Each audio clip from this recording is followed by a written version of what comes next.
Assalamualaikum warahmatullahi wabarakatuh.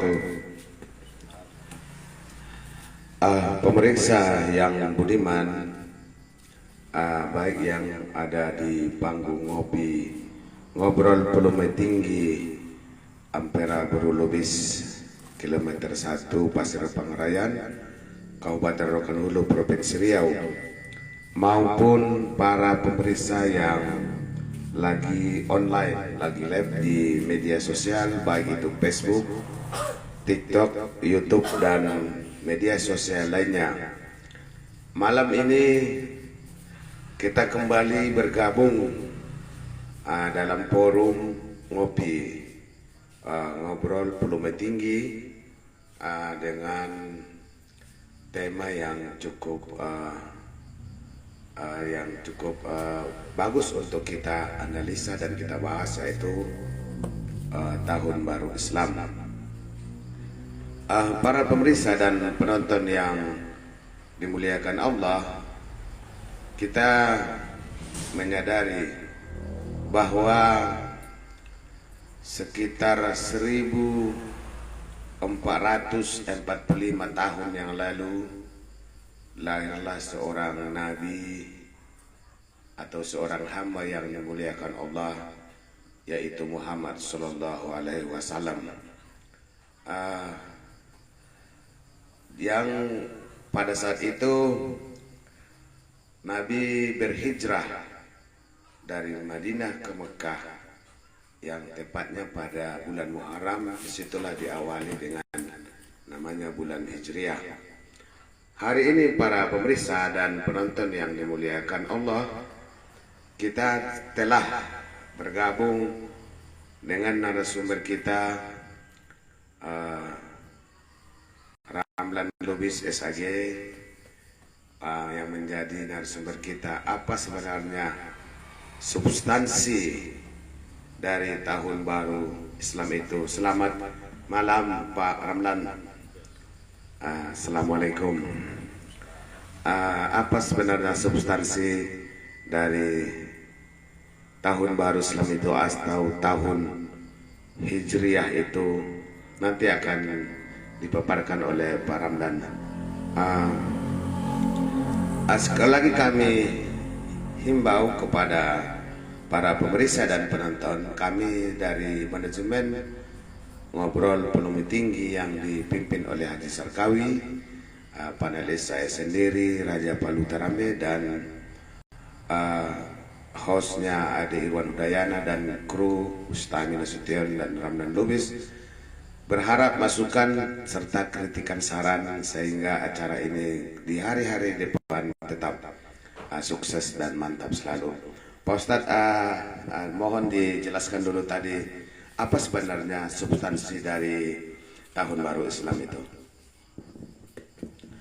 Terima kasih. Assalamualaikum warahmatullahi wabarakatuh. Innal hamdalillah nahmaduhu wa nasta'inu wa nastaghfiruh. Syukur alhamdulillah kita ucapkan kehadirat Allah yang Maha Kuasa, yang telah memberikan hidayah taufiknya kepada kita semua, sehingga pada malam hari ini ngopi ngobrol volume tinggi membahas bersempena 1 Muharram 1445 Hijriah. Ya. Ini dalam rangka menyambut ini. Selawat juga salah serta salam kepada junjungan kita Nabi Muhammad SAW, karena pada malam hari ini juga salah satu dari rangkaian sejarah Nabi yang harus kita ingat dan harus kita ikuti makna daripada sejarah itu sendiri. Karena pepatah orang Arab mengatakan masalah sejarah, masalah cerita, silakan saja siapa yang mau bercerita, yang mau buka sejarah, akan tetapi yang kita ambil di situ bukanlah perjalanan sejarahnya, akan tetapi makna yang diambil dari sejarah tersebut. 1445 tahun yang silam Rasulullah hijrah. Kalau Pak Panis tadi menyatakan dari Madinah ke Makkah, sebenarnya dari Makkah ke Madinah. Dari Makkah ke Madinah itu perintah hijrah oleh Allah Subhanahu wa taala. Jadi hijrah dalam artian ini kan 1 Muharram ini. 1 Muharram yang mungkin jam 00 nanti kalau waktu Indonesia Barat, waktu Indonesia jam 00 nanti bergeser sedikit, itu udah jatuh 1 Muharram 1445 Hijriah. Tentunya kita sebagai umat Islam, dan hidup di negara NKRI ini mempunyai 2 kalender, 2 sejarah. Yang pertama sejarah Tahun Baru Islam, ini yang hanya beberapa jam lagi yang akan kita ikuti. Yang kemudian Tahun Baru Masehi. Nah, kalau kita banding-bandingkan di wilayah kita, karena kita nggak mau bicara di wilayah orang, kita hanya bisa nonton lewat televisi. Kalau di negara lain, para saudara-saudara kita umat Masehi di tahun baru Masehi itu cukup meriah. Dan kemeriahan itu sendiri bukannya berarti mereka semata yang memeriahkan, karena memang tahun baru itu juga milik kita semua. Nah, malam ini kita akan memperingati sejarah agama kita ini sendiri, sejarah hijrah. Dan ini tidak akan mungkin dirayakan, diikuti oleh agama lain. Nah, ini kalau tahun baru Masehi umat muslim di mana saja, bahkan di sekeliling kita sendiri, anak muda pada berkeluaran, raun ke sana, raun ke sini, bikin pertemuan sana, bikin pertemuan di sini, bikin acara di sana, bikin acara di sini, bakar ikan, bakar kembang api. Pelakunya siapa? Orang kita juga. Nah, hari ini, malam ini kita memperingati sejarah Islam 1 Muharram 1445 Hijriah yang hanya beberapa saat lagi. Satu pun tidak ada yang namanya non muslim itu tidak ikut. Nah, ini khusus untuk kita umat agama Islam ini.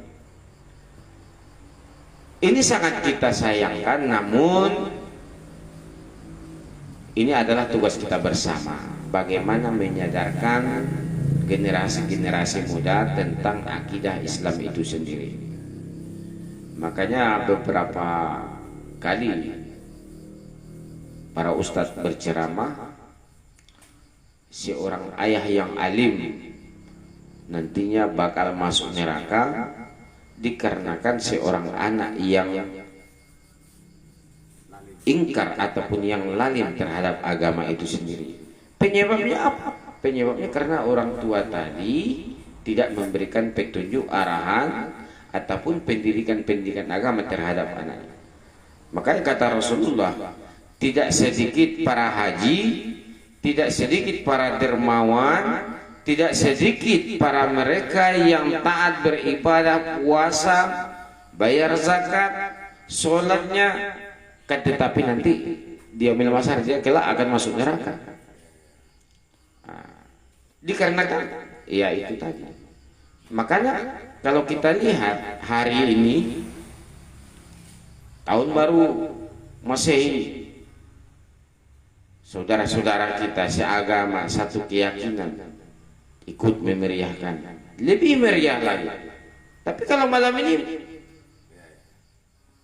sunyi, sepi, nah ini membuktikan bahwa akidah agama kita itu belum tertanam di generasi muda. Makanya saya bilang tadi ini adalah tugas kita bersama. Mudah-mudahan lewat pesta demokrasi yang tidak lama lagi pemimpin bisa berubah dan pemimpin yang merubah itu semua nantinya. Karena di dalam sebuah hadis dikatakan oleh Rasulullah SAW, man ra'a minkum munkaran falyughayyir. Barang siapa di antara kamu melihat seseorang berbuat kemungkaran, falyughayyir, kata Rasulullah, maka cegah. Kalau di dalam bahasa usul fikih, falyughayyir itu maknanya fi'il amar, perintah. Jadi di dalam usul fikih itu dinyatakan al aslu fil amri lil wujub. Asal ada perintah menunjukkan wajib untuk dilaksanakan. Jadi kata-kata falyughayyir itu fi'il amar, perintah. Jadi asal ada perintah dari Allah Subhanahu wa taala, wajib kepada hambanya untuk melaksanakannya. Perintah dari Rasulullah terhadap umatnya wajib untuk melaksanakannya. Maka Rasulullah menyatakan falyughayyirhu. Apabila kamu melihat seseorang berbuat kemungkaran, cegah. Dengan apa kita cegah? Biadihi, dengan tangan, dengan kekuasaan. Makanya saya bilang di pemilu 2024 ini kita memilih pemimpin kita, mudah-mudahan pemimpin kita itu pemimpin yang punya iman untuk mencegah kemungkaran-kemungkaran itu. Nah, inilah langkah yang pertama atau season pertama pengajian kita di malam 1 Muharram ini. Ya, terima kasih Pak Ustadz. Ya memang benar, tapi selama ini Pak Ustadz, kita masih melihat seperti di Kabupaten Rokan Hulu, 1 Muharram itu masih ada kemeriahan seperti mengadakan perlombaan, MTQ gitu kan. Tapi memang hari ini kita tidak melihat itu. Padahal kita mayoritas beragama Islam, Pak Ustadz. Kalau Pak Ustadz sendiri, apa yang menjadi persoalan bisa seperti itu? Saya sering mendengar ungkapan dari seorang pendai, di hari kiamat nanti kamu akan menjadi mayoritas tetapi minim kualitas, katanya, bagaikan buih di tengah lautan diombang-ambing ke sana kemari begitu. Apakah ini sudah masuk tanda-tanda hari akhir atau bagaimana nih Pak Ustaz? Oke, terima kasih. Sedianya karena kita Kabupaten Rokan Hulu 2000 sejak 2000 kemarin sampai hari ini 2023, kemegahan dan kemuliaan agama kita itu kalau kita boleh membanding-bandingkan, karena bupati sudah beberapa orang menjabat bupati, tetapi kalau boleh kita bandingkan itu di zaman kepemimpinan Bapak Dr. Anus Ahmad MSI. Di situ di saat beliau menjabat 10 tahun, di situ terlihat norma Islami itu terpancar, nuansa religiusnya terbangun. Ini terbukti bahwa di Rokan Hulu ini mendapatkan julukan negeri Seribu Suluk, didasari pula oleh Bupati Ahmad itu dengan membangun Masjid Paripurna se-Asia Tenggara. Nah, ini membuktikan pemimpin yang memiliki jiwa agamis, jiwa yang religius. Nah, hari ini bukan berarti kita menyerutkan para pemimpin kita yang lain, tidak. Karena ini memang saya bilang tadi tugas kita bersama, bukan tugas. Kalau kita semua kita suruh bupati yang merubah, sementara kita para ustadz, para yang memahami norma-norma agama juga tidak ikut berpartisipasi, juga tidak terjadi. Kalau kita serahkan kepada bupati, pemimpin kita, KP harus ditutup, bupati harus turun, ya enggak juga. Kita juga harus ikut. Nah, jadi sejarah-sejarah di Kabupaten Rokan Hulu ini dalam rangka memeriahkan ataupun nuansa religius kita itu terpancar memang di saat Bupati Dr. Anus Haji Ahmad MSI. Kalau di zaman bupati atau selain beliau, ya boleh dibilang almarhum Ramlan Zaz, ya memang saatnya membangun pondasi pada saat itu, belum sempat ke arah sana. Dan juga yang lain. Namun sangat kita sayangkan hari ini, entah di mana hilapnya, mungkin ada pembisik yang kurang punya, ya, atau staf yang belum memiliki kemampuan di bidang agama, ataupun mereka tidak menjangkau ke sana, sehingga bupati tidak begitu terarah. Sangat kita sayangkan masjid yang semegah itu, yang merupakan kebanggaan negeri Rokan Hulu, yang dulunya kalau di zaman Bupati Ahmad, rasa-rasanya kita itu sholat di Masjid Nabawi. Rasa-rasanya sholat di Masjid Nabawi. Dan para tamu-tamu dari kabupaten tetangga menyatakan seakan-akan pergi umroh kalau ke Rokan Hulu ini. Itu banyak bersuara. Tapi hari ini apa? Kalau boleh kita lihat, para kadis, para pejabat di negeri ini yang dulunya setiap waktu sholat di sana, ini sangat jarang. Nah, ini harapan kita kepada bupati ataupun pemimpin berikutnya ini, supaya ini dibenahi kembali lah.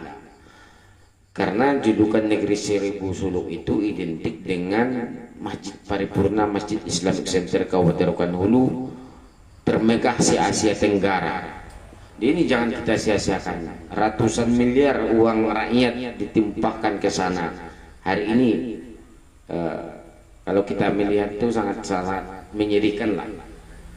Nah, namun semua itu adalah berjalan. Setiap orang itu nanti ada saatnya, setiap saat itu ada orangnya. Nah, mungkin nanti saatnya di pemilu 2004 ini kita tentukan ini, 2024 ini pemimpin yang agamis, yang mampu melestarikan negeri Seribu Suluk dengan ikon Masjid Islamic Center Kabupaten Rokan Hulu. Oke, terima kasih Pak Ustadz. Para penonton yang budiman dan pemeriksa media sosial, saya dapat menangkap apa yang disampaikan oleh Pak Ustadz tadi itu. Ini tanggung jawab kita semua. Artinya kita semua sebagai orang Islam harus menjadi pribadi Muslim yang berkualitas, sehingga kita tidak hanya mayoritas, kan begitu Pak Ustadz ya. Pak Ustadz, ini tentu kita tidak ada di dalam sejarah hijrahnya Nabi Muhammad SAW, tetapi nilai apa yang bisa kita ambil sebagai umat Islam hari ini terhadap peristiwa yang sangat luar biasa itu, dan apa yang amalan apa dan tugas apa yang cocok dan ideal kita laksanakan dalam menyambut tahun kebanggaan umat Islam ini, tahun baru Hijrah. Mohon penjelasan Ustaz. Oke, terima kasih. Apa saja yang bisa kita amalkan ataupun apa yang menjadi dasar, yang menjadi yang bisa kita bawa kepada nuansa kehidupan kita sehari-hari lewat satu Muharram. Di dalam sebuah hadis dikatakan oleh Rasulullah bahwa tahun baru itu atau pergantian tahun itu merupakan barometer atau alat ukur. Mangkana yaumuhu khairan min yaumihi, barang siapa yang harinya kemarin lebih bagus daripada hari ini, atau tahun kemarin lebih bagus daripada tahun ini, maka dia itu adalah orang yang merugi. Kalau harinya yang kemarin atau hari ini lebih baik daripada hari yang kemarin, tahun ini lebih baik daripada tahun kemarin, itu baik. Orang yang beruntung. Jadi pergantian tahun itu sebenarnya adalah alat ukur kita. Tahun kemarin saya sholatnya mungkin dalam 5 waktu sehari semalam itu hanya 2 waktu. Tahun ini bagaimana supaya saya genap 5 waktu sehari semalam. Nah, jadi perbandingan itu tadi. 1444 Hijriah saya berimpak itu hanya 5.000 setiap hari Jumat. Di tahun 1445 ini saya berupaya bagaimana saya akan berimpak 100.000 setiap hari Jumat. Nah, ini gunanya pergantian tahun ini untuk membandingkan dan mengukur ibadah kita tahun yang silam dengan tahun yang akan datang. Nah, jadi makna pergantian tahun itu juga bermaknakan hijrah. Sedianya hijrah kita dari tahun kemarin ke tahun ini. Yang dulu kita masih sering meninggalkan kewajiban kita, di tahun ini kita hijrah. Kita perbaiki ibadah kita. Yang tahun kemarin kita itu belum melaksanakan ibadah umroh, tahun ini kita upayakan ibadah umroh. Nah, jadi hijrah kita dari yang zalim kepada yang lebih baik. Nah, inilah dia makna daripada pergantian tahun itu sendiri. Oke, terima kasih sudah disampaikan oleh Pak Ustadz tentang makna daripada tahun baru ini para pemirsa. Artinya kita mengambil nilai dari sejarah itu kepada pribadi-pribadi muslim saat ini, bagaimana kita berpindah dari tempat yang tidak baik kepada yang baik, dari yang jolim kepada beriman, dari yang munkar kepada yang takwa. Begitu Pak Ustaz ya. Tanpa terasa perjumpaan kita sudah cukup memakan waktu, dan ini Pak Ustaz, apa yang bisa menjadi catatan bagi para pemirsa kita dari peristiwa ini? Silakan sampaikan untuk closing statement Pak Ustaz. Oke, dalam closing statement ini saya berharap pada para pemirsa dimanapun berada yang saat ini live ataupun nantinya menonton di channel Ngopi Channel, mari kita hijrah, karena yang kita peringati ini adalah tahun baru hijrah. Jadi kita harus berhijrah. Kalau tahun 1444 kita belum sempurna di dalam melaksanakan ibadah, di tahun yang akan datang ini mari kita sempurnakan. Yang tahun kemarin kita selalu melukai hati orang, tahun yang akan datang ini kita berupaya untuk meninggalkan itu semua dan mari berbuat baik terhadap semua orang. Hijrah dari kebatilan kepada kebaikan. Inilah yang makna yang terkandung di dalam satu Muharram itu sendiri. Terima kasih. Jika ada yang salah, saya mohon maaf. Karena dalam sebuah pepatah Arab, waqad yurja bijari sayfi purhun wala purhun lima jarah lisan. Kalau pedang melukai tubuh masih ada harapan sembuh, tapi kalau lidah melukai hati, kemana obat hendak dicari. Wallahul muwaffiq ila aqwamit thoriq. Wassalamualaikum warahmatullahi wabarakatuh. Oke, luar biasa sekali Pak Ustadz. Ini berhubungan dengan waktu, karena beberapa jam lagi kita akan berada di tahun 1445 Hijriah. Jadi di akhir tahun ini saatnya kita untuk introspeksi diri. Kita gunakan waktu beribadah dan mengabdi kepada Allah di dalam dunia ini untuk menuju surganya. Karena waktu itu tadi Ustaz bagikan pedang, dia lebih tajam dari pedang. Kita nanti di akhirat yang tidak berbuat baik di dunia, yang datang adalah penyesalan karena nasi sudah menjadi bubur. Para pemirsa dan penonton yang dimuliakan Allah, kami dari manajemen Ngopi mengucapkan terima kasih kepada semua yang telah berpartisipasi. Kita akan ketemu di tempat yang sama dan waktu yang berbeda. Assalamualaikum warahmatullahi wabarakatuh. Sallallahu alaihi wasallam.